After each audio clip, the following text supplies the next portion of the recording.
Hi friends. இப்போ நீங்க பார்க்கறது ருத்ராட்சம். இது வந்து செடியா, மரமா நெறைய பேருக்கு டவுட் இருக்கும். இது எந்த ஸ்டேஜ்ல பூ வரும், காய் வரும்னு. ஆக்சுவலா இது வந்து ஒரு 8 இன்ச் தொட்டியில தான் வச்சிருக்கோம்.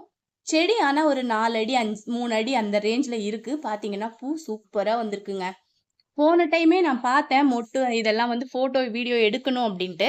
ஆனா பூ பூத்தப்புறம் எடுத்தா உங்களுக்குமே அந்த பூ எப்படி இருக்கும்? அது எவ்வளோ அழகா இருக்கும்? நான் பார்த்த அழக நீங்களும் பார்க்க வேண்டாமா? அதுக்காக வெயிட் பண்ணி எடுத்தேன். இங்க பாருங்க. இது வந்து ஒரு கவுன் மாரியே இருக்குங்க. பார்த்தீங்கன்னா, சூப்பரா இருக்கும். ஒரு அவுட்லைன் மாரி.